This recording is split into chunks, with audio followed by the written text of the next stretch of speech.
About what's going on in Congo right now, something people have started to call the silent genocide. Millions of people in Congo are unalived, so other countries, and especially Western countries like France, the UK, or the US, can profit off of their natural resources. Specifically coltan, which is a critical mineral used in a lot of technological devices. Western nations have allowed and funded militia groups in Rwanda and Uganda to invade Congo, and especially those coltan reserves. Men, women, and children are being enslaved so they can mine coltan and give it to those Western nations. Which can be super dangerous, by the way, because they're not properly trained to do so. They don't have the equipment that is needed to do this safely. It is estimated that almost 50 women an hour are essayed. And that in total there have been around 6 million victims, half of which have been children. Congolese people being exploited for coltan has been an ongoing issue for years now. And here and there you will see a small article about what is going on, but then it's already dismissed again. Even now the story has only been picked up again because of activists who have been putting in the work to make sure people know about this,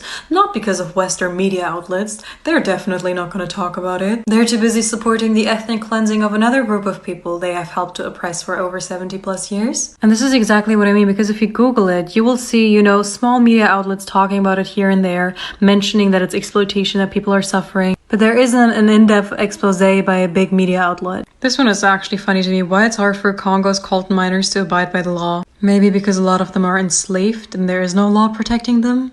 The only way we can change anything here is if we spread awareness and start talking about this for real. Because that is our only power as normal people, average people, to put pressure on these industries that are, enabling this type of behavior. And that is the only time Western nations will ever care about what they are doing in developing nations, when people are starting to point their fingers at them and it's getting, global traction. These people do not deserve to be overlooked simply because they're not important enough of a country to, Western media. We are all entitled to human rights. People in these types of countries as well, even though Western nations like to ignore that. They deserve their freedom and they deserve their justice. We need to talk about what's going on in Congo right now, something people